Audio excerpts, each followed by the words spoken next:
Hello, and welcome to the Kosh. I'm your host, Timber Smith, and the Kosh is a podcast that spotlights people who've had an association with the Kosh or the surrounding Fox Cities area.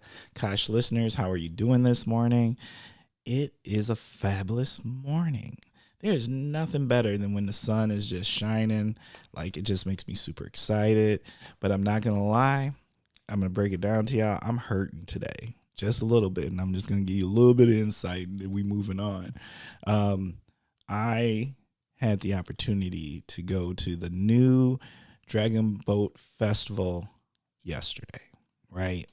And oh my God, it was so fabulous. The energy, the entertainment that was associated with it, the different productions, and then of course the actual Dragon Boat racing. Well, let me just say this: I was crazy enough to pull together a Dragon Boat team. Me and my fraternity brothers pulled together a team, and we were nuts enough to get in the boat and try to do the thing. And it was an amazing experience. But let me tell you, that rowing is no joke. So I might be minus a shoulder this morning, but I'm feeling good.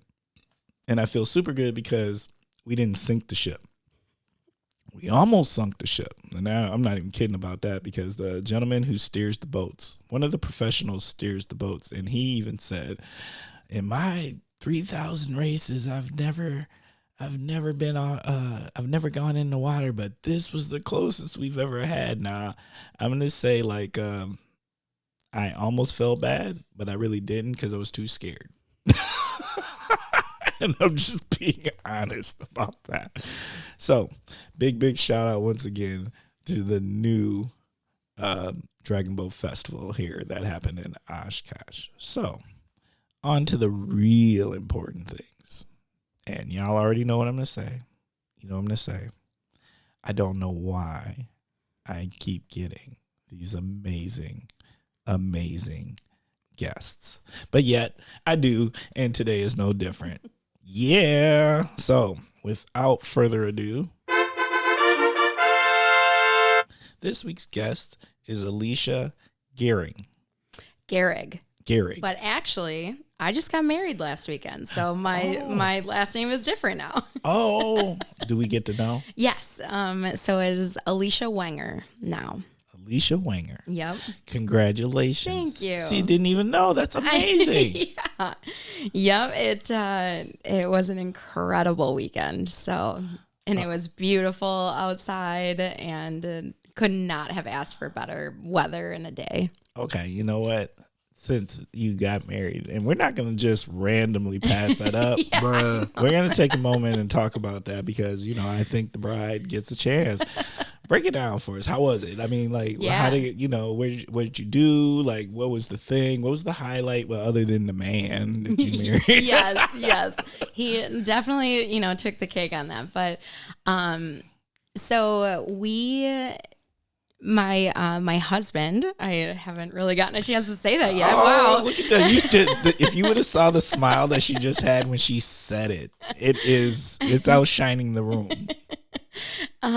So Ian and I knew that when we were talking about marriage and things, we really wanted something super simple, really small, intimate, and because it's hard when you hear about these weddings that are, you know, 200, 300 people, and then you're just spending the entire night making sure you say hi to everyone, and you don't get to like sit and enjoy it. And so I knew that that's not at all what I wanted, and he was on the same page. So we actually rented the Airbnb that is right next to TJ's Harbor. Okay. And which is this beautiful white gorgeous house that they call the Lakeview home, and it's right on Lake Winnebago. The backyard is huge and beautiful, and so we got married right outside, right by the water. My dad handmade this beautiful arch And then for dinner, we went over to TJ's and had dinner there. And then we ended the night at Fifth Ward Brewery, and it was perfect. Oh, yeah, that's tight. Yeah. So my husband is actually one of the co-owners of Fifth Ward Brewery. Okay. Yeah. So it was a great way to spend the day. And big shout out to Fifth Ward. Yeah. And not only that, but I mean, that's sweet. You know what I like about that? That sounds simple. Yes, it was. It was perfect. And we had about 47 people that were there, and which was a little bit hard for my mom when we told her that we were only doing like immediate family and then our like very best friends, because my mom has 8 siblings. And so when you were talking about how your wife has a large family, my mother also has a huge family. And so I was like, that easily could add up to, 200 some people once you start getting into all the cousins. Quick. And yes, very much so. Yes. I've got my thought process on the whole wedding thing is because, going to my fair share over time, I always feel like I would like the wedding should be intimate, and like then you just party hard for the reception, just invite whoever for the reception. But when you go to it and then you do the dinner thing, I feel like people are really critical. Yeah. Oh yeah. Of it, right? And it's like, I don't want to pay like $200 a plate for somebody to sit here and just be critical. No way. Of it. Like I'm not trying to do that. Like it defeats my purpose. So I'll tell you what, I keep it really small to me, and then in the reception, I'll serve y'all all some pizza and a candy bar and call it a day. For real. Yes. We did a taco and nacho bar. See? And it was perfect. Yes. And I mean, who can complain about tacos? Let's be real about that. So. You know what? I got a theory. I bet you can't say the word taco and not smile. Yes, I would agree with that. I'm smiling right now. See, Kosh listeners, I want you to do that right now. I want you to try to say taco and not smile, because it just doesn't happen. It's just facts. They're happiness. Yep. Add a margarita to that and chef's kiss. Facts. Okay. Well, Alicia, even though we jumped in at the point of your wedding, can you please tell us a little something about yourself and your connection to the Kosh and the surrounding Fox Cities area? Yeah, certainly. So, I originally grew up in Rhinelander. Go Hodags for anyone out there. And it was, the small town living was great to grow up in, but I always knew I wanted a little bit more. I wanted to be in a city that had a little bit more life and a little bit more diversity. And granted, Oshkosh has a little bit to go in that area, but it was much farther along than Rhinelander. And so when I was touring colleges, I went and visited UW Oshkosh and immediately fell in love with the campus. I ended up going on my birthday, which was like right at the end of May, and all of the flowers were in bloom and the campus was absolutely beautiful. And I was like, this is it. This is the place that I want to be. And so I came to college here in 2011, and I had the best time. I loved Oshkosh. I fell in love with it. And so I went to college for my bachelor's degree is in human services leadership. And my minor was in social justice with an emphasis in prejudice and discrimination. Oh, our paths have crossed. Yes, 100%. And it was definitely just a super eye-opening experience, and I have nothing but great things to say about UWO and the city itself. So once I graduated, because when you're in college, you just spend so much time near campus that you don't really venture out to see all of the wonderful little things that Oshkosh has to offer. And so once I graduated and I really started to kind of make my way into like what Oshkosh has to offer in the city, found so many wonderful little little gems, right? Which we'll talk about in a little bit. But yeah, and I, right out of college, I actually got a job at Christine Ann Domestic Abuse Services. So I absolutely fell in love with it. I'm still there today, and it's been an incredible experience just getting to know Oshkosh, and I've been here now for 13 years. So it's I think you could say I'm now a transplant and lifer. But there you go. Yep. Yeah. And I like how humbly you said that, as if she just doesn't work at the Christine Ann Center. She's the executive director of the Christine Ann Center. Yes. I just wanted to get that out there. Yeah. Yes. And I feel incredibly fortunate to work at such an incredible organization. And I've been there for 7 years and stepped into the executive director role last October. So coming up on a year of that. Hey.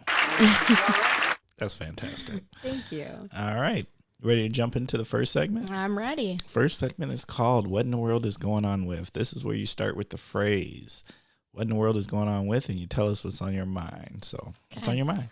I would say what in the world is going on with increased violence since the pandemic. Bruh. Facts. So something, and I guess I'm so immersed in this in my work, just the things that have come out of COVID-19 and specifically for individuals who are experiencing domestic abuse. So throughout the pandemic, our organization stayed open. And some of the trends that we saw was, there are a couple of different big themes that we were seeing. We anticipated that during the safer at home order that was happening, that our hotline was probably not going to be as busy or people seeking shelter, because it is it's one of those things where now they're being monitored 24/7 by that abusive person. And where, as before, when they're going and living their life and going to work or going to appointments, I mean, they have that flexibility to give us a call or pop over on their lunch break. And that was just no longer there. And so what we were seeing then is, once the safer at home order was lifted and people started to get reintroduced back into the workforce, we saw our hotline numbers spike. And a lot of the things that were coming out of that we were seeing then, once that was lifted, was increased stalking. So because of that constant monitoring, right, you got so used to where that person was, because now you're stuck in your home. You can't really go anywhere or do anything. And so that unhealthy person got so used to knowing where that other person was, that then that carried into when they entered back into the world, when it opened back up. So increased forms of stalking was taking place. We also saw some increased forms of physical violence. Individuals that were coming to us and saying that they experienced strangulation and other forms of domestic abuse. But primarily that strangulation and physical violence was a really big piece that came out of that, which is extremely disheartening. And, something that really made us look at, okay, how do we further help people, and what are our next steps as an organization to make sure that people know that they have a safe place that they can go, or even if they don't need the shelter, just somebody to talk to. I mean, we have those services as well, but it's just so interesting, all of the different effects of COVID-19 just on everyone and different populations. And it's wild to think about and how COVID-19 impacted domestic abuse victims. I think it just showed our nation where the cracks were. Mm-hmm. And then it made them bigger. Yes. Right. But it showed all of this stuff that we turned a blind eye to, or ignorant of, or didn't put importance on. And then we figured out real quick, here's the challenges in our medical system. Oh my God, here's the challenges in our education system. Here's the challenges with these specific populations, and what has the systematic lack of service to them or attention to them, or the non-intentionality of thinking about their needs. It all showed at the same time. Yeah. And like, I don't know if people really, and then you were kind of forced because nothing else was going on. You had to look at it. You had to take a moment and acknowledge that, oh, okay. Because your world wasn't buzzing around with 20,000 things, so I find that fascinating. I heard a lot of interesting things from COVID about particularly abuse and how bad it is, but some of the things you said just there, I would have never thought about. Yeah, it's so interesting. And like you said, it forced so many different systems to look at how we're doing things currently and just realize how outdated so many of the systems are that were in place, right? And it forced you to catch up and figure out how we can better serve people and how we can be flexible in what we do in our everyday work to meet the needs of the people, which is the most important thing. Facts. All right. Okay. What in the world is going on with people thinking podcasting is my profession? Bruh. Now, hey, look, I'm honored. This isn't a knock. This isn't a gripe either. This is just me. Just some of the conversations I've been having lately when I meet people, right? And I meet people all the time. A large part of what I do professionally is kind of has a community engagement aspect to it. But then I'm trying to serve the community too. So I get to meet more people. And then I have a podcast. So I even get to meet more amazing people all the time. And like, the Kosh has a following, and there's people like the community legit is out here listening. And what I love about it is the people who tend to be listening are those people in our community who are actually trying to have impact. They do things. They volunteer for things. They're not just sideliners. They're definitely people who are engaged to try to make the place that they live, their community, serve other people in need or marginalized communities. Like, they're just good people, right? But as I meet more people and they've heard of the Kosh, and then we introduced to the handshake thing and all of that, and they're like, oh yeah, what else? Like, they're like, oh, how do you do that? And and I'm like, I have a real job, right? Like, this is my hobby. Like, I don't actually get paid for this. This is just something like I'm literally doing this because because I'm a geek and I really like podcast equipment. But I mean, I like serving the community in this capacity, providing a platform and giving voice to our neighbors. Like, we need to know each other. We don't realize how many amazing people we stand side by side with, live in the neighborhood with, or live in our city.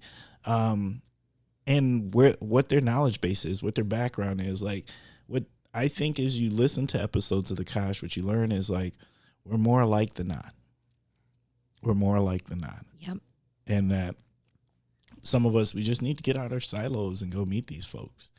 And, but long story short, no, I got a real job, y'all.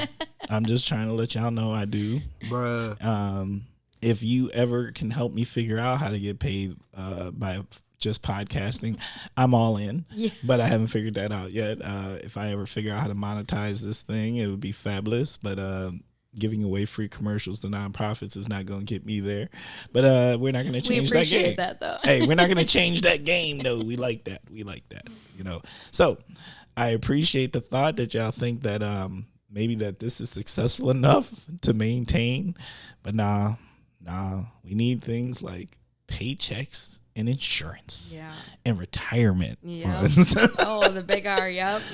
So, but I love it. I love everything about it. And every time someone says it to me, it just kind of makes me giggle. It just makes me feel warm that maybe the way I kind of see it sometimes is that they feel that the podcast has enough impact and success to it that it could maintain somebody.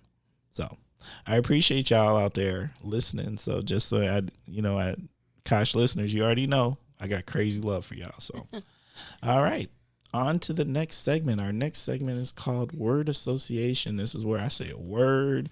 You're going to tell us what comes to mind, and then we'll go from there. Sure. So, first word, our unifying word, the word that bonds us all, and that is food.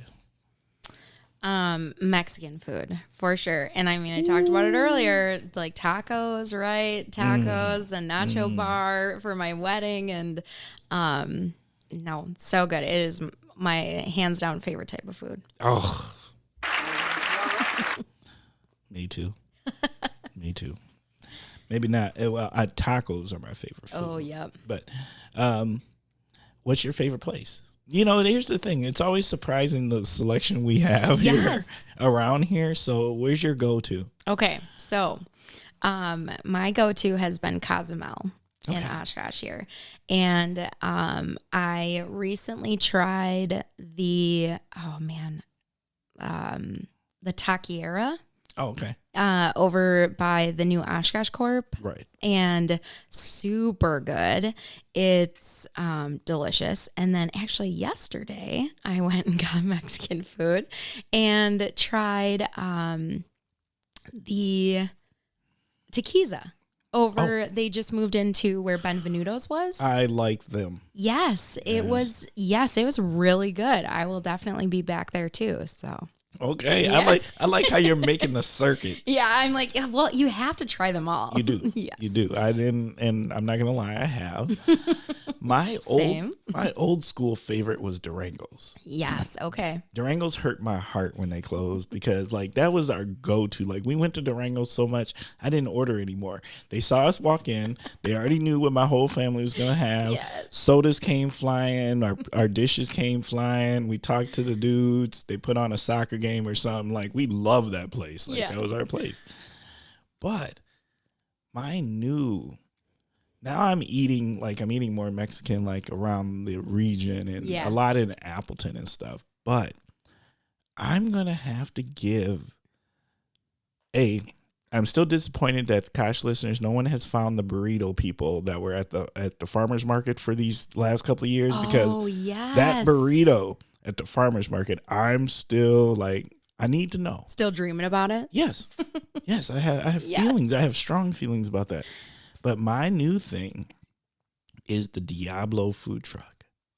Oh. That Diablo Tacos food truck. Are they the one that's parked outside of the new Shell gas station? Yeah. Uh-huh. I haven't tried that yet, but now you're inspiring me. That's all I'm going to say. Like that's a good street taco. Okay. Like it's legit.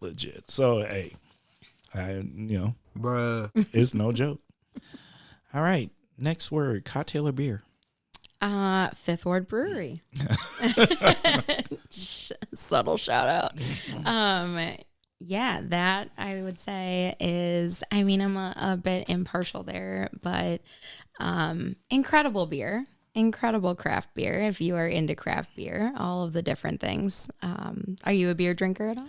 I am a cocktail person, okay. But will I drink a beer? Of course I will. Sure. When you go to a sporting events and that's what's there, I'm gonna have one. Yep.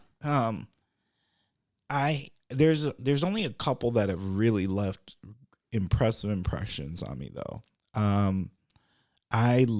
For a long time the Blue Bobber, I love that. Yes, that was a go-to anytime I would go to Fratello's. That was awesome. And then like a bottled beer, I really like Blue Moon. Yes. I think that's a really good one. But good classic. I'm open to trying more beers. Right. I'm not going to lie. I haven't been to Fifth Ward yet, but the main reason I haven't been to Fifth Ward is every time I drive past Fifth Ward, it looks like it's packed. And so I'm like, it's one of those things. I'm not trying to squeeze up in there. Like I'm a person that like, I want my little bar space. Yep. And I want to sit down and just chill. So every time I go by, I'm just like, wow, that looks full. I'm gonna, yeah. Well, they have a whole outside beer garden that is dog friendly. So is that new? They've had it for a little bit now, but they really like have been trying to beautify that space and make it more inviting and for people to come and hang out and bring their dogs too. So, What's your favorite? what's my favorite beer? Yeah. Oh my goodness. Well, I would have to say I'm a big fan of sours. Okay. So they make a cherry pie sour. Delicious. I also enjoy IPAs too. So they have a Ride Fast, Take Chances, which is a Bruh. great beer too. Highly recommend. That's an IPA. So yeah.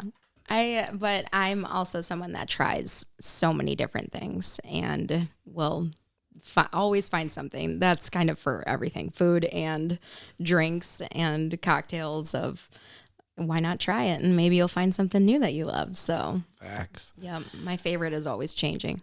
Okay. Well, that's not a bad thing at all. That's kind of fabulous.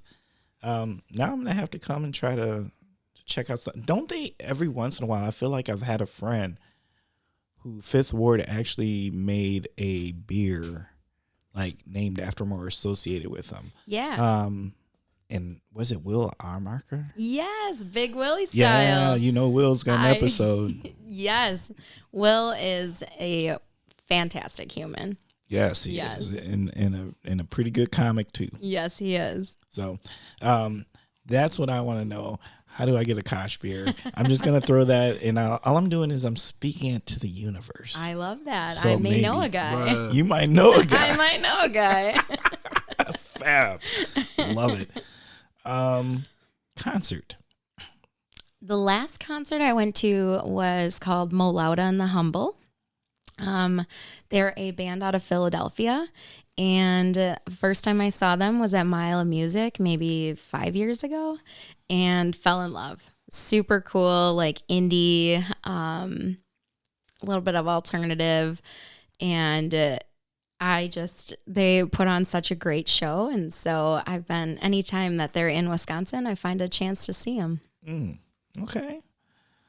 So you can YouTube them. Yes. Okay. Yep. And you can Spotify 'em. Spotify. Yes, absolutely. All right. Fantastic. Streaming. I've been on a Survivor kick. What? Bruh. Are we talking about like the Survivor with 752 seasons? Yes. 100%. So I have endless amounts of streaming time that is all queued up for Survivor.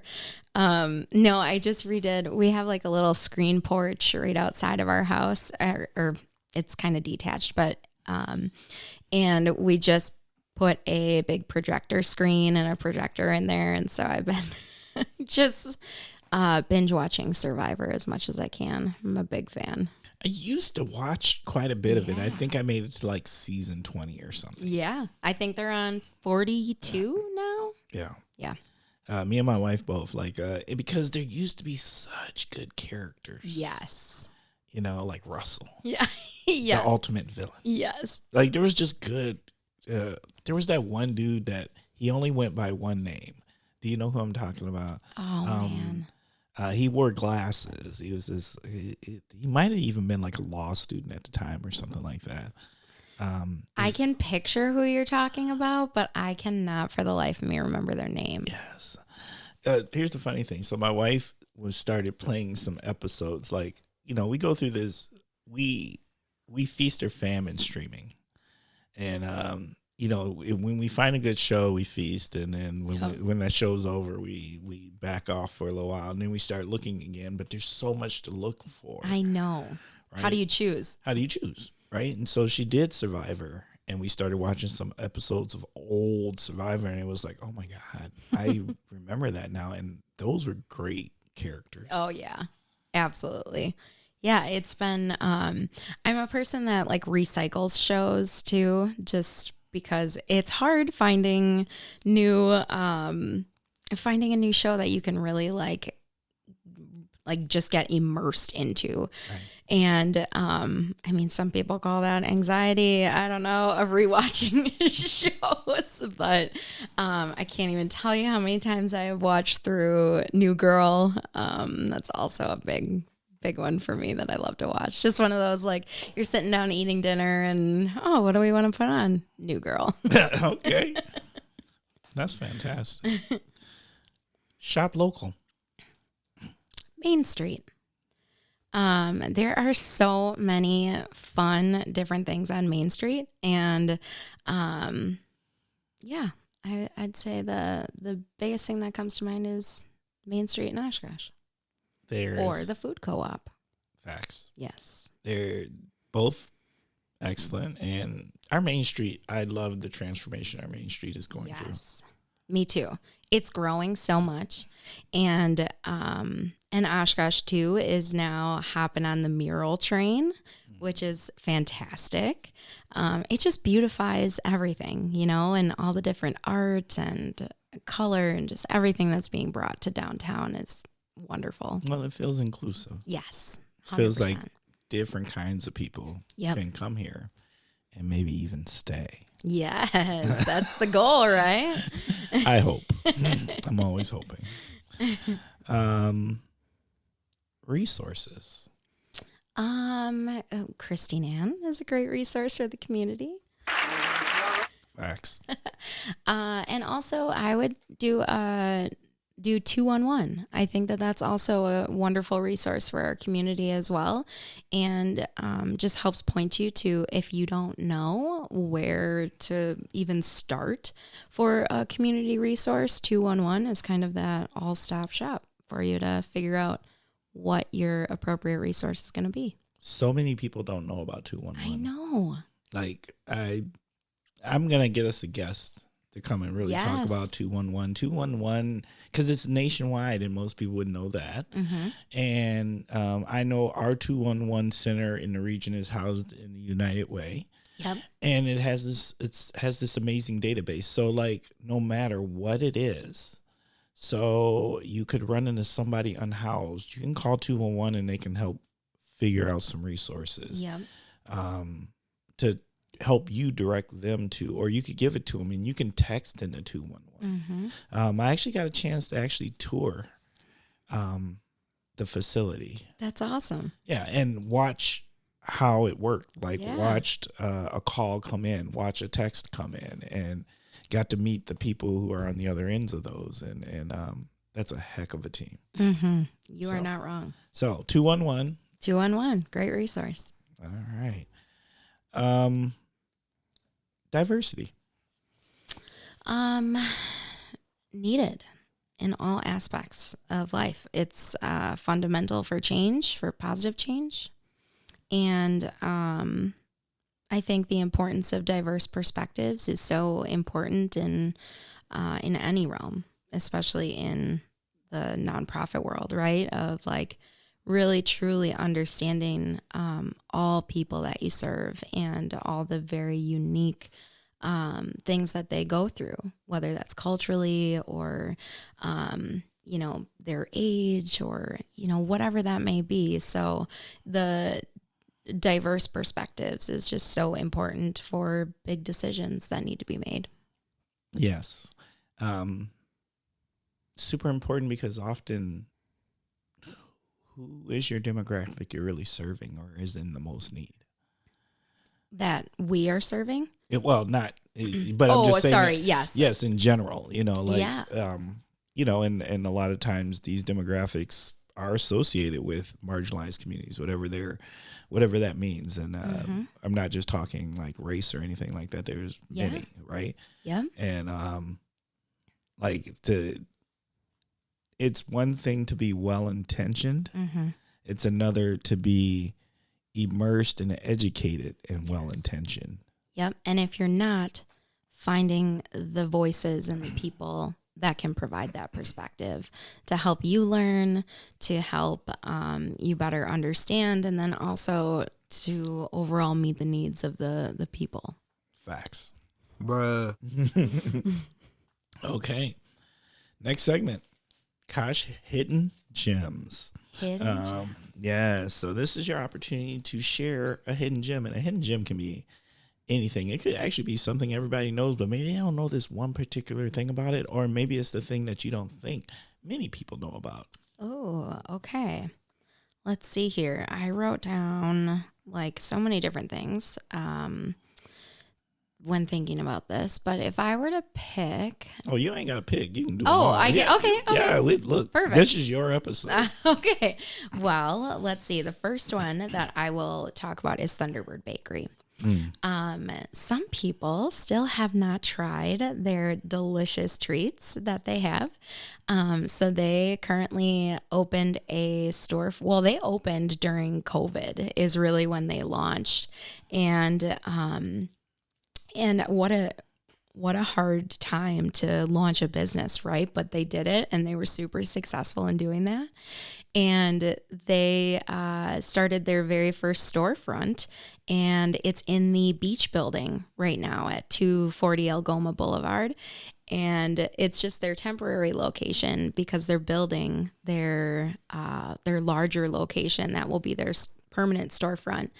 And that is going to be over on 6th and Knapp Street, hopefully by the end of the year. So that is amazing. Yeah. Big shout out to Thunderbird Bakery, former Kosh guests. They got an episode, which is fantastic. Go check that out. Yeah, definitely. And they happen to currently be right next door to Christine Ann. And so I just mosey on over there on my lunch break, which is a little dangerous. Yes. That's fabulous. Yes. There, it is good. Yes. I'm always happy to see them at the farmers market too. Me too. It's they're really community focused. Mm-hmm. So and they sell out so quick at the farmers market. You got to get there early, otherwise it's gone. Let's go. Yep. Mm-hmm. Well, that brings me into one of my hidden gems too, is the Oshkosh Farmers Market, which I love. It is, and one of my absolute favorite things to go home with is a beautiful bundle of flowers from one of the different vendors. I usually try to hit up multiple different ones each time I go. It's just, they're so beautiful, and I'm just a sucker for those. So the farmers market, though, is just, it's wonderful. And I think people don't really realize how big it is too. Granted, I know there are other cities that are, that have larger ones, but there's just so many wonderful quality, local, delicious resources. So my husband and I, do some pickling, and we are, making pickles soon. And so we always go to the farmer's market to get the little mini cucumbers. Yeah, so that's on our list. I like it. Mm-hmm. And it's, I like to hear that you're a fellow jarrer. Yes. Look, I feel like it's almost like a secret club when you find out somebody else does jarring too. Like me and my wife, that's what we're doing today. We are about to make hot sauce today. Yes. And our garden this summer has been so successful with tomatoes in particular. So making all the different sauces and roasting those, and yeah, salsa city over at our house. Oh man, I needed you a couple of weeks ago. We put the cry out because our tomatoes did not do well this year. No. Oh man. But because you brought up salsa, I'm gonna have to send you home with a jar of our salsa, and it's real. I will never say no to that. Okay. So. It's now understand it comes with a heat contingency. Okay. I love that. The spicier the better. Ooh. And you know what? I will trade you some pickles for that jar of salsa. Done. All right. Now, Alicia, we're gonna be friends. Yes. Bruh. Okay. You got more. I do have more. Yeah, the Gibson Social Club. Incredible space. Christine Ann is doing a fundraiser this upcoming week, actually, called Purse Bingo. And the Gibson is, they actually donate their space to us to host this event, which is incredible. And so huge shout out to them for their generosity in making that event a huge success for us. It's been sold out the last 2 years, so super exciting. And also my pal Will is he's slinging beverages behind that bar. Great cocktails too. So, yeah, big hidden gem there. And my other one, Wagner Market. I'm a sucker for Wagner Market. Right, kind of goes back to that Main Street and all of the wonderful ways to shop local. But Wagner Market, we do their stuffed chicken breasts all the time and their brats. Oh, yeah, I get down with the brats, but you might have just hidden gemmed me with the stuffed chicken breasts. I did not know that was an option. Yes. They have all different ones. They have like mushroom and Swiss stuffed chicken breast. They have jalapeno popper stuffed chicken breast. They have all of these different kinds that are absolutely incredible. 10 out of 10 would recommend. Uh-oh. Uh-oh. Okay. Yeah, but hey, look, I love that place. Yeah. And so, and I always like trying their different brats. You know, I celebrate those brats. Yes. Because they're lean, they're well made, like they're huge. Like everything about them is happiness in the brat world. Yep. All right. Fabulous. Okay. I think, did we make it through everything? I think we did. Yeah. Right. Did I mention the food co-op? Also another great one. Make sure to hit up the food co-op if you haven't had a chance to get there. Oh, hands down. Yes. We got friends there. Yeah. Yep. Okay. The next segment. What does the Kosh need? Okay, so I have a personal and a professional need of what I would love to see in Oshkosh. A just hands down beautiful, incredible Chinese restaurant is I don't know if you've ever been to Baoju in Nina. Mm-mm. So good. Yeah. I would love if they just transplanted into Oshkosh. But my professional request of what does the Kosh need is a dedicated, safe space for people to exchange custody of their children.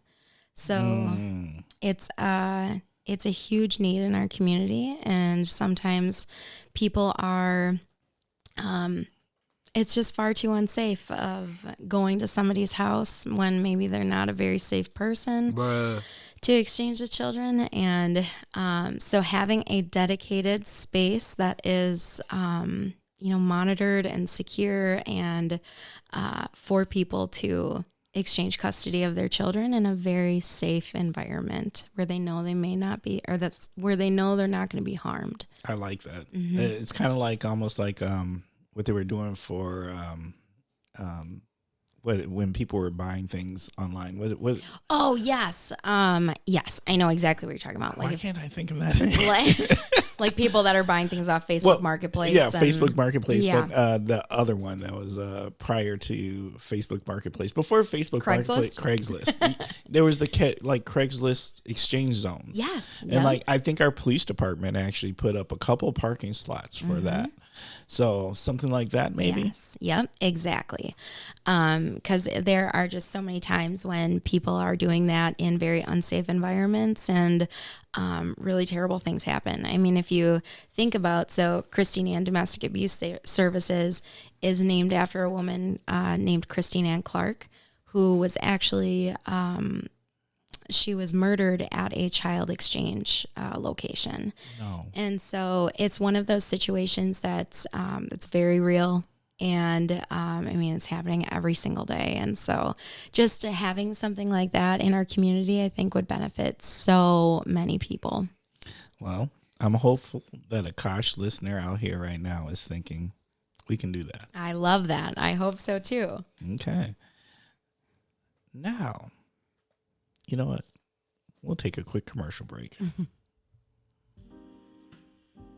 Did you know there are children in the Fox Valley in need of hearing aids, but their parents struggle to provide them because of lack of insurance or high copays?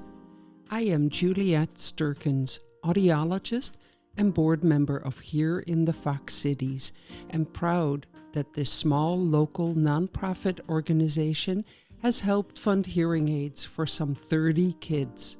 Your donation would help more children hear. Visit hereinthefoxcities.org to learn more and to see their smiles. Every child deserves to hear. Okay. We are back, and we are moving on to what is quickly becoming like my favorite segment of the show, and that is story time. This is an opportunity for you to tell us a story. It can be about absolutely anything. Okay. But please bless us. Yeah. Okay, well, I'm going to share a story of something that keeps me doing the work that I do every single day. So when I first started at Christine Ann, I was the volunteer coordinator. And I had the wonderful opportunity to work with so many incredible volunteers. And one of the volunteer opportunities is called Children's Program. So we offer support groups, and when the adults go to the support groups, the kids go down to Children's Program and in the indoor playroom at our location, and that is facilitated by volunteers.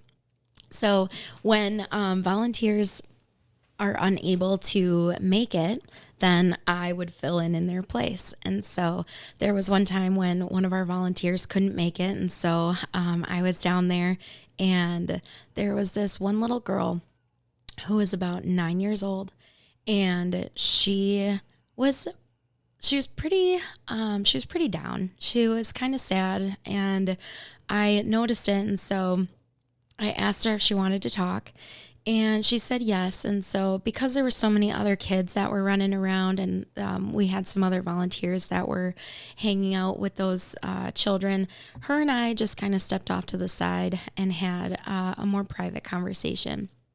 And I'm like, what's going on? And she started to cry a little bit and said, I have a presentation that I have to give at school tomorrow. And it's on Jane Goodall, and I have spent so much time practicing for this, and all I want is for my mom to be able to come to see my presentation. But because of what is happening to my mom, she can't come, and she has to go to court, and so she won't be able to see me do my presentation. And when I tell you that every single, my heart was just breaking in this moment, it was one of those things of like, okay, Alicia, don't cry, because she was starting to cry, and I'm like, okay, you got to hold it together here. So I had recently heard of the Superwoman pose right around this time period. So and if you're not familiar with what that is, it's before you have to do something that's maybe giving a large presentation or something that makes you super nervous. You put your fists on your hips, and you spread your legs a little bit, and you stand in a Superwoman pose. And you're supposed to do that for, I think it's like between a minute or 3 minutes, somewhere in there. And as soon as you're done, it's supposed to give you this like sense of confidence where you are able to just do anything that you put your mind to. So her and I were talking, and I said, well, I know that you're really sad that Mom can't be there, but how about you and I can practice it right now, and then tonight you can do it for Mom right after she's done with support group. So that she can still see it, even though she can't be there tomorrow when you do it in front of your whole class. And she was like, okay. And then she was talking about how she was pretty nervous about it. So I taught her the Superwoman pose. So we did that for about a minute. And when I tell you the smile that was on her face, just from like, you could see the confidence building in her. And then I got to hear and learn all about Jane Goodall. And that little 9-year-old girl, she changed my life that day. That was 7 years ago. And I think about her constantly. Her and her family left shelter maybe about a month after that. And I haven't seen them since, which often happens, but I think about her constantly. And I went home that day, and it was one of those things where, you try so hard not to take work home with you, but that was one day that I absolutely did. And just thought about everything that child was going through and that family was going through. And all she wanted to do was have her mom see her do this incredible presentation that she had prepared so hard for on Jane Goodall. But her mom couldn't go because she was in this terrible situation that another human being put her in. So it was just one of those very grounding moments for me of this is why I'm here. This is why I do what I do. And why I chose this line of work is to just continue to help people. And even if it's teaching them something like the Superwoman pose, but it was one of those days that I think will stick with me for the rest of my life. That's powerful. I've heard of that. Mm-hmm. And I'm kind of sad that I have not thought about doing the Superman pose. Yes, yep. But the next time that someone is asking me to go do a speech, I'm going to try it. Yeah. Right before. It's supposed to really help build that confidence. And like, she didn't know me, right? She didn't know me very well. I didn't work with her regularly. And so when I asked her if she wanted to practice her presentation, she was a little nervous about that. And so I'm like, well, here's how we can help calm our nerves. And we tried that, and it worked great. I love that. That's a fabulous story. All right. Another win for the story time segment. Oh, I'm telling you, that's just becoming a favorite big time. Okay. We are on to the topic of the week.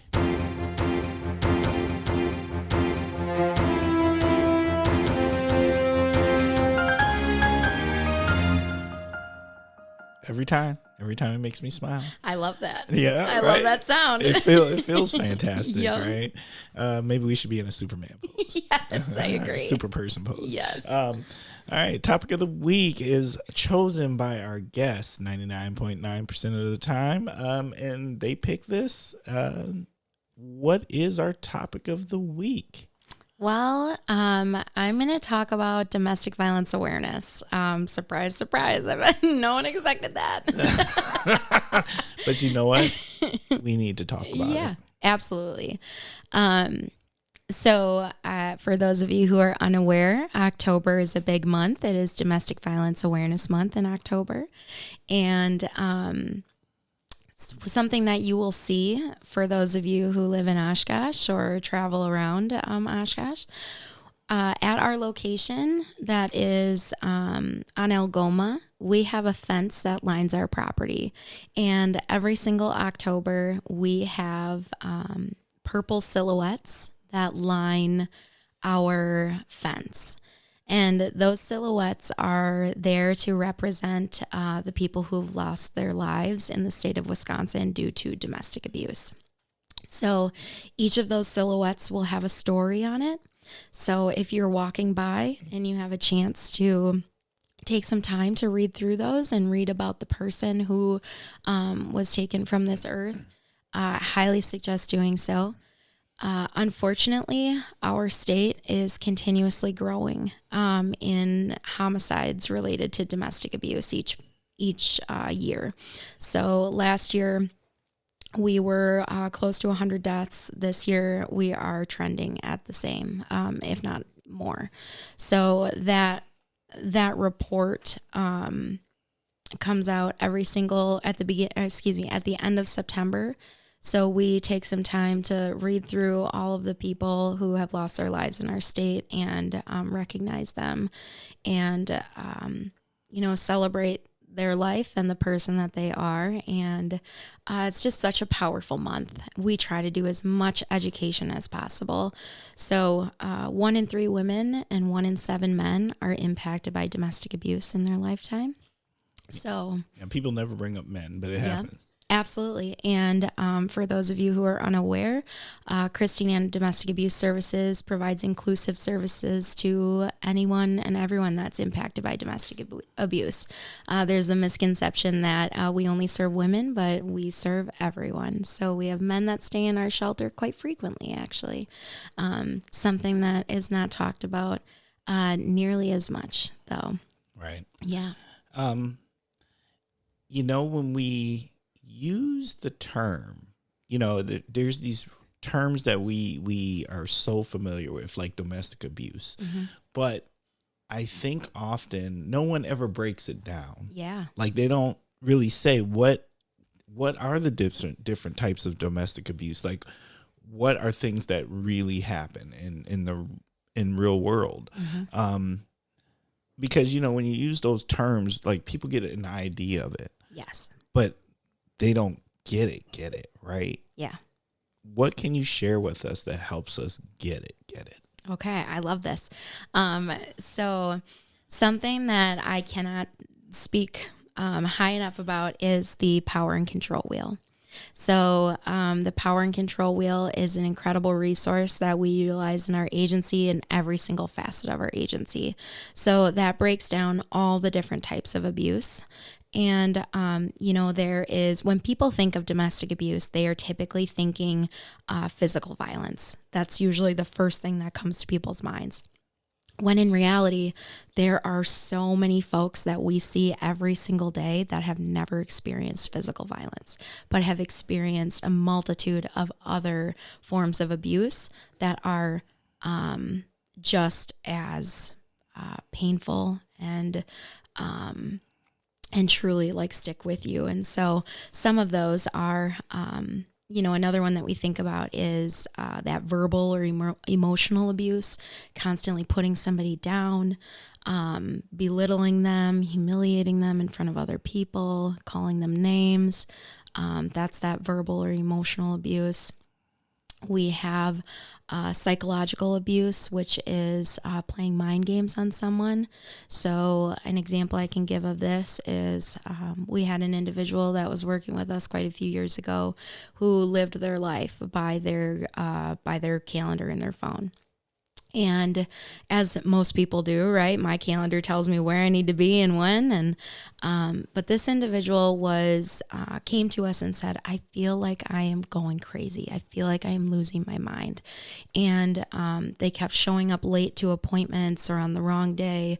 And what we had discovered was that abusive person had access to their calendar. Oh my God! And was going in and just changing the time or the date of their appointment. And so they would show up and it would be like, "You actually missed your appointment. It was yesterday."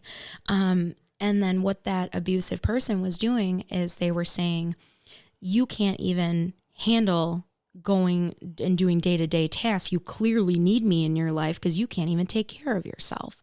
Right? So that gaslighting that we talk about. Oh my God. Just something that's like, wow, the forms of manipulation that another person will do is just wild. But that psychological abuse is a really big one where people are like, "Am I losing my mind or is this actually happening to me?" Oh yeah, that would throw me so Right? far off. Yeah. Of the am I losing my mind? Like, how is this happening? Not realizing that their calendar is being manipulated on purpose. And then that's being reinforced by them saying, "You can't even take care of yourself. You can't even show up to your doctor's appointments on time. You clearly need me to tell you what to do and where you need to be." Which is, yeah. So that's definitely a big one. Financial abuse, not something that people think about too often, but is very much something that we see on a day-to-day basis. So individuals that maybe work 40 plus hours a week and never see a dime of their paycheck because that other individual is controlling all of the, like, where the finances are, or maybe they take all of the money and then you only get an allowance of X amount of dollars. So you get $10 a week, and I know that $10 is going to go towards gas to get you to and from work. And if you need more gas than that, then clearly you're going someplace that you're not supposed to be, right? So like that sort of financial manipulation as well. It could be taking out credit cards in another person's name, completely racking up those credit cards and then ruining their credit. So that if they decide that they want to leave that relationship, their credit score is completely ruined. Maybe they have no access to their finances to know what it is that they have, or where they even go from there. It could also be not being allowed to get a job at all. Like you have to stay at home.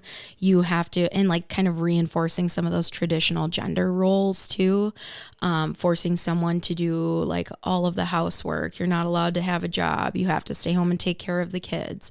Kind of forcing that. So that is definitely something too that impacts people, and it makes it even harder for if that person wants to leave that relationship. And I just want to throw something in here too of domestic abuse is not just between intimate partners. It can be so many different dynamics. It can be between roommates. It can be between siblings, a parent and child. It can be between a caregiver and the person that they're caring for. So it is so many different dynamics that domestic abuse can be present in. It's not just that intimate partner relationship. Although that is a huge piece of it, it's not the only piece of that puzzle. Now, see, this is exactly what I'm talking about, because I think when we hear domestic abuse, we go to a stereotypical place. Yep. Where it's like this, and let's play gender roles. It's a female and a male, and the male is abusing the female physically. And that's where it goes. But there's so many other types, and you know, we don't know until we know. Yeah. But some of that stuff, I do believe will hit home for some people, or will be super relatable, or maybe they know about it, but they didn't put it under the umbrella of domestic abuse. Yep, absolutely. And I want to talk too about like one of the biggest pieces of that power and control wheel is isolation. So this was like the breeding ground of COVID, right? Where isolation was truly thriving. But so if you think about, there's like physical isolation, and then there's the emotional isolation. So the physical isolation could be completely taking you and moving to a completely different city or a completely different state, and removing your support system. Right. And now you have that physical isolation that's taking place.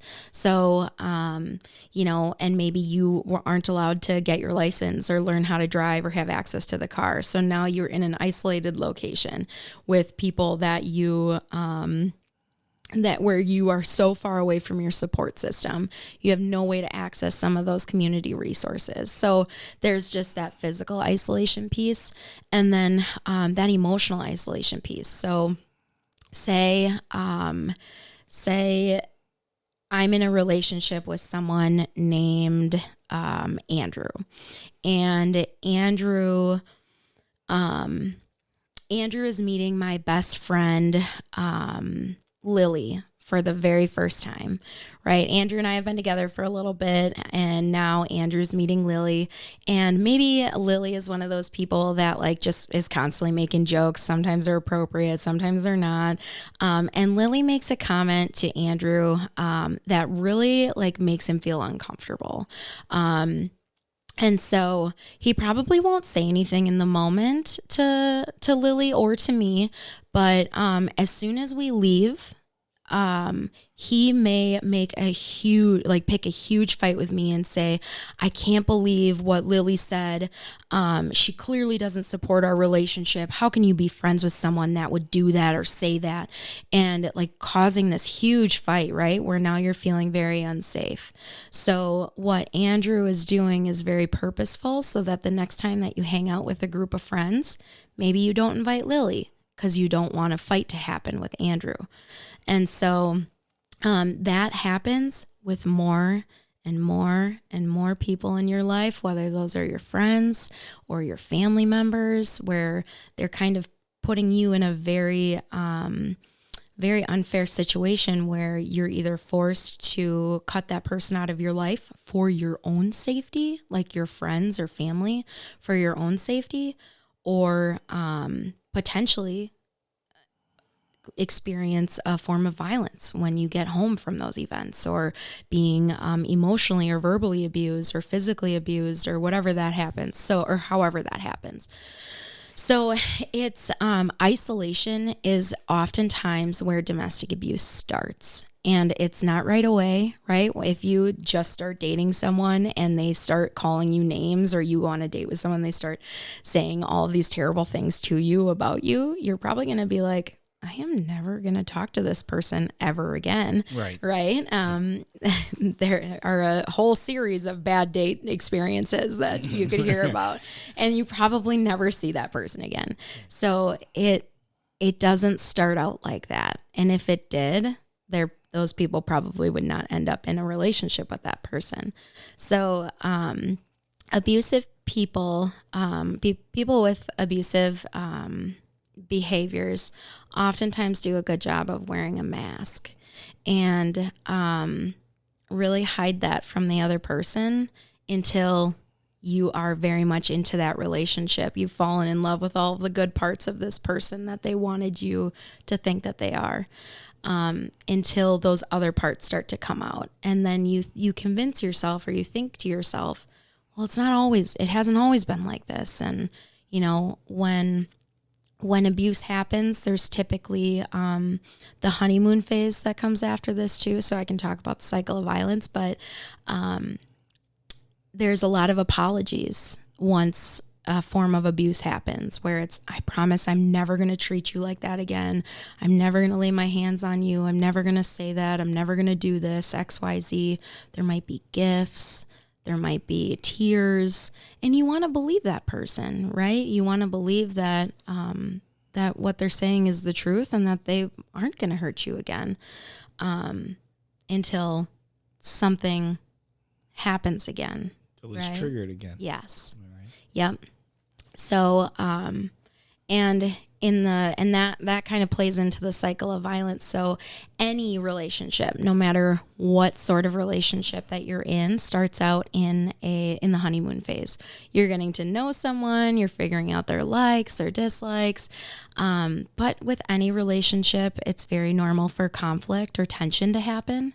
So the difference here is in a healthy relationship, when there's tension or conflict, you together with that other person use your problem solving skills to look at the problem at hand.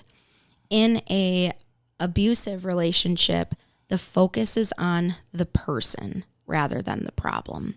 So say an example, I told my partner that I was going to be home at 4:30 from work.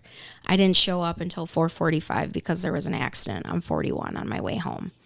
That person my partner now is super upset with me because you were going to be home at 4:30. You are 15 minutes late. Were you cheating on me? XYZ. Got super upset. So the focus is on the person rather than the problem. If that makes sense. Nope, that makes sense. That makes a lot of sense, actually. Mm-hmm. And then it goes from that to, a form of, I'm a hand talker, so I'm all over the place. But that act of tension or conflict then turns into a act of abuse, whether that's any of the ones that I talked about earlier. And then comes that apology and the tears and the gifts and so then the cycle continues. Yeah, and people will live in that cycle for the longer that you're in an abusive relationship, the quicker you travel through that cycle. And what happens too is that the that honeymoon phase will get shorter and shorter and shorter, or will disappear altogether the longer you're in an abusive relationship. So it's something too that the three things that really keep somebody traveling within that cycle are love. This could be your parent, right? This could be a person that you've been with for 15 years, etc. So you have love for this person. It wasn't all bad. The other thing that keeps someone in this is hope. Hope that when they say, I'm never going to do that to you again, I'm never going to treat you like that, you hope that they're going to stick to their word when they say that. And then the last thing that keeps somebody within this cycle of abuse is fear. Fear of the unknown, fear of what's going to happen to me when I leave. Is this person going to hurt me? Because domestic abuse homicides take place when people are leaving or preparing to leave. That is the highest statistic of when domestic abuse homicides happen. That makes sense. So that fear is a very real piece in there of, if I leave, what's going to happen? Are they going to hurt me? Are they going to hurt my children? Are they going to hurt my animals? So a lot of factors that go into that. So when you have someone in your life who is in an abusive relationship, it's so easy or maybe you don't have someone in your life who is impacted by abuse, but it is so easy from an outside perspective looking in to say, why don't they just leave? When it is so much more complicated than that. Right. Yep. There's so many people that's their go-to, right? Yep. Why don't you just leave? Yep. And it's never that simple. Yes. And that might not be the safest option for them either. Wow. I love that. I got two questions kind of. And Sure. One is, because you've given us a lot of amazing information here. Mm-hmm. One is, what can the community do to be helpful? Yeah. And then my second question is, if there's people listening right now who maybe they know someone, Mm-hmm. how do they help them? Yeah.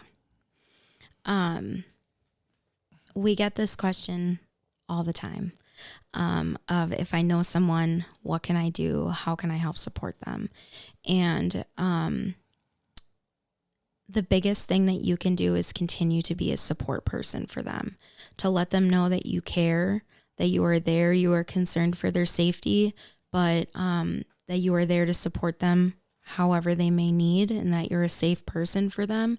And they may not be receptive to it at that moment, right? If you're like, hey, I noticed that XYZ happened. I just want to make sure, are you okay? Do you feel safe at home?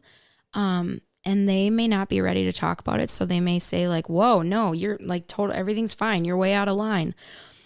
But the fact that you said something shows that you care, that you are there as a support person for them. We have a resource on our website for friends and family, actually, that kind of helps people guide through different things that you can do and say for individuals in your life that you love who are impacted by abuse. So I'll definitely get you that link to be able to share that. It's a great resource. And then for people who are wondering, like, what can I do? How can I be supportive? How can I help? Education is key. You know, Domestic Violence Awareness Month is next month, but we are doing education year round. And a piece of our organization is that we actually will go into different faith spaces, different service organizations, businesses, you name it. Anyone who wants to learn more about domestic abuse and how they can help the people in their life, we do those presentations and trainings, and they're completely free. Nice. So people can reach out to us if they are like, hey, we want to do a presentation for people in leadership, so that if anyone that they are supervising is impacted by abuse, we want to be able to support them the best we can, because domestic abuse can, a lot of times people are thinking, well, it's just happening behind closed doors, but it can trickle into the workplace as well. So we provide trainings to people in leadership so that they can best support folks when and if they are impacted by abuse. So we have a 24/7 helpline that is available to anyone, whether you are a friend or family member or you are the person who may need assistance. So there's always a caring and compassionate person that's ready to listen on the other end of that phone. Nice. What about donations? Yeah. And do you need volunteers? Yes, and yes.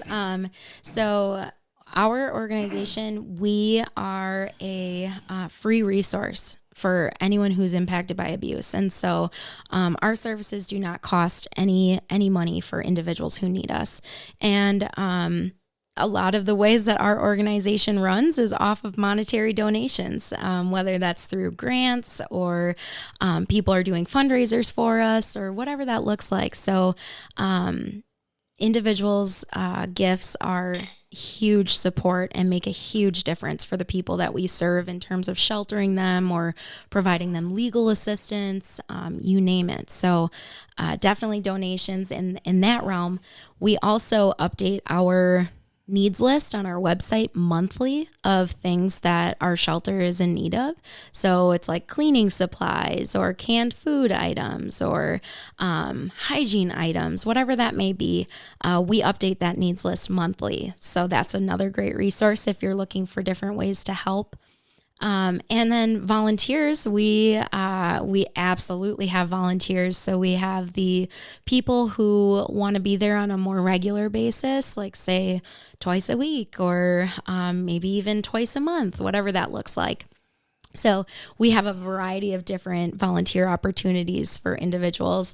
And then also if it's like, hey, I work at an organization and we get some volunteer hours, we'd love to come and volunteer as a group. It could be a group of people that come and volunteer for like 2 hours. For real? Yeah. Yep. So we can do group volunteer That's opportunities. Awesome. Yeah. So lots of different things that can take place at our organization for folks who want to get involved. Okay. The group thing, I think there's so many businesses now, bigger businesses that are looking for employees are asking their business to, give us a chance to go do some community engagement, serve the community, right? And they give them some hours. That's such a good thing to know. Yeah. Like for some of our businesses where maybe they're looking for places to connect. Mm-hmm.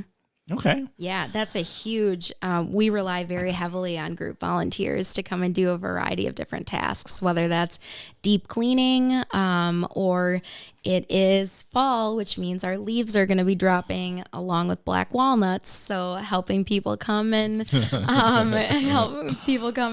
do some of our yard work or, a variety of different things that we have available. Okay.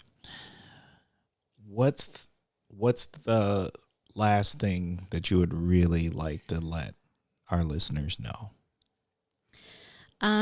What I would like to say is that domestic abuse impacts more people than you may think.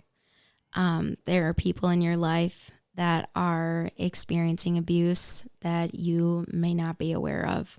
So always just being a safe and supportive person and to educate yourself on how you can be a better support for someone in your life. And also know the resources. So know the available resources in the community, in the surrounding communities. Sometimes it might be far too unsafe to stay within their own community. So they want to go into Outagamie County, if that's for domestic abuse, right? Harbor House would be an option if they needed to get a little bit further away from Oshkosh, or Solutions in Fond du Lac. So just know your community resources just in case someone in your life may need it. Awesome. Thank you. Yeah. Okay, it's that time. We're going to start winding down, Kosh listeners. Thank you for spending time with us. Thank you for giving us your ears and your minds. This was such a good conversation. I learned a lot. And I think it was super important to understand like all the facets of what domestic abuse, what does that really entail, because it's this generalized word of assumption, I think.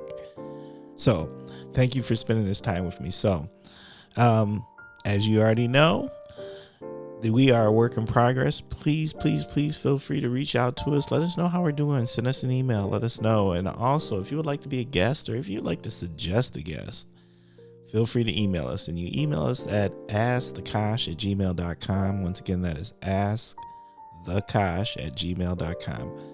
Also, Kosh listeners, we got something special going on here. There's quite a few people that are listening, and we want more people to learn about it, because I just think it's a great space to learn about our resources and meet our neighbors. So take some time, subscribe to the Kosh, and also do a review. What that does is it helps us raise our analytics so more people can learn about us, and that's super important in the growth. You can listen to us in all sorts of spaces. You can listen to us on your computer or Spotify or Apple Podcasts, but we're around.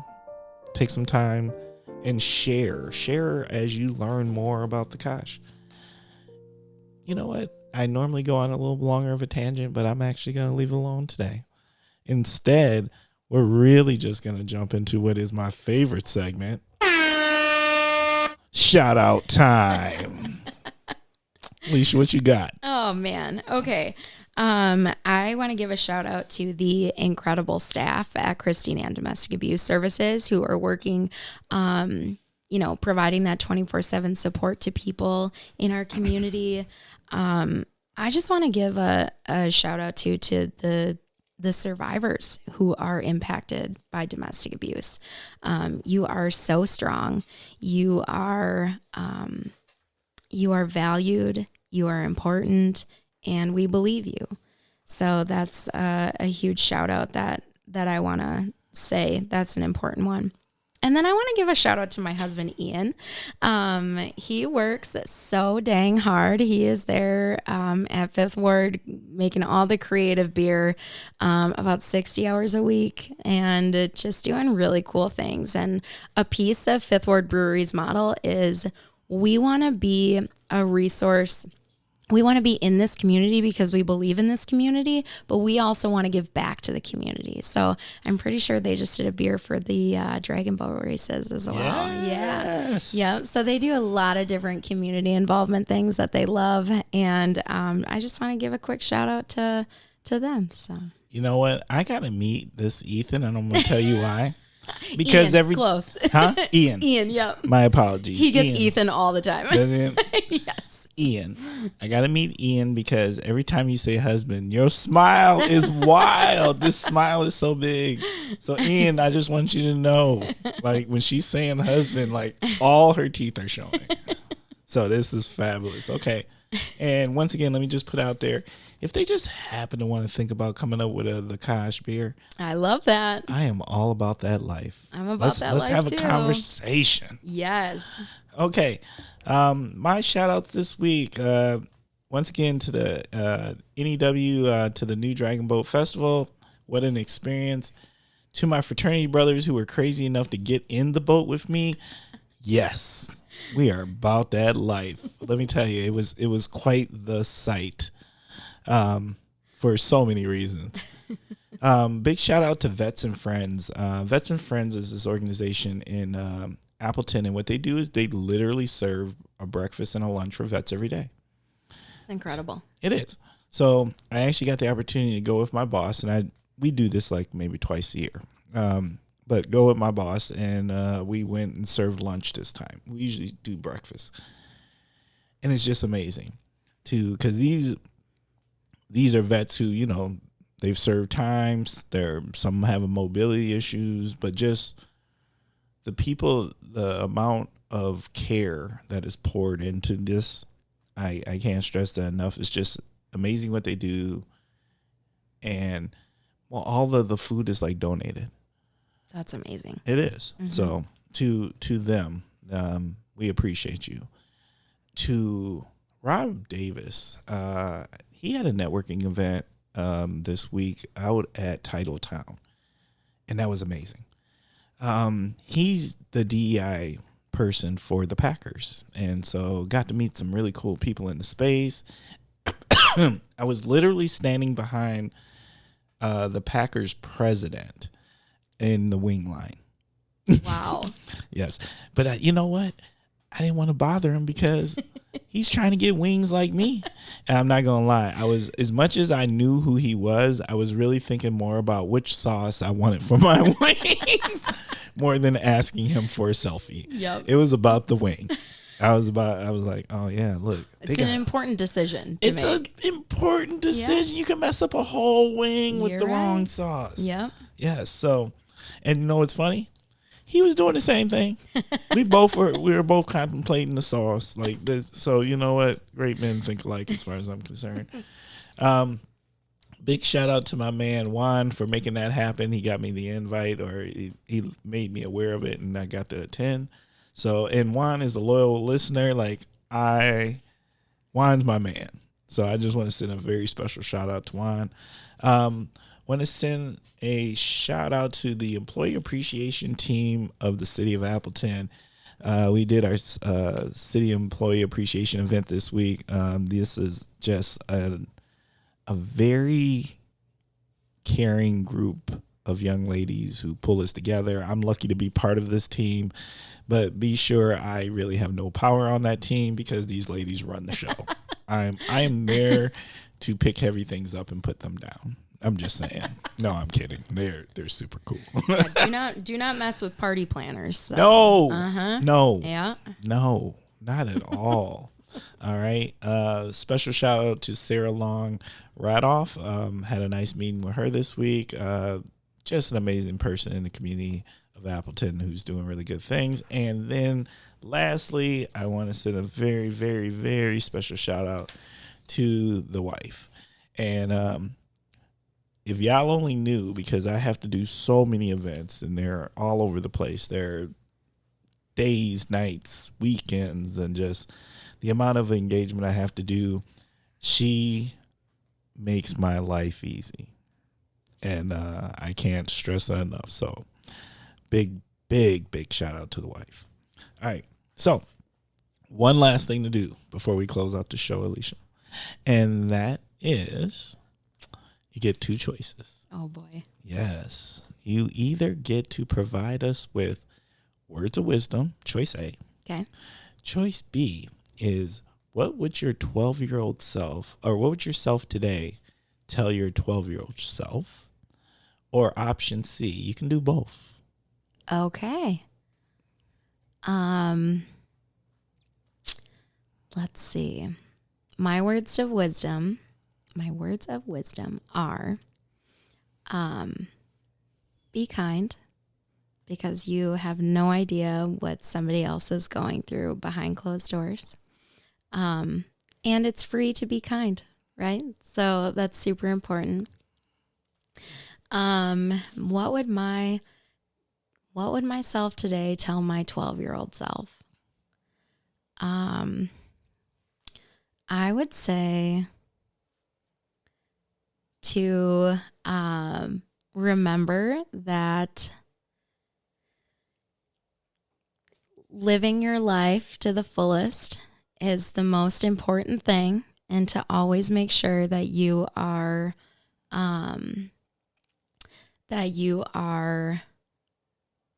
doing things that you'll be proud of when you're older. So my brother recently passed away in March. And it's taught me the importance of living your life and not getting so wrapped up in the little things. So I would say that to my 12-year-old self, but I would also say that to everybody else in the, make sure that you are living your life to the fullest, and because you never know what's going to happen. Facts. Facts. Thank you. Thank you. Takash.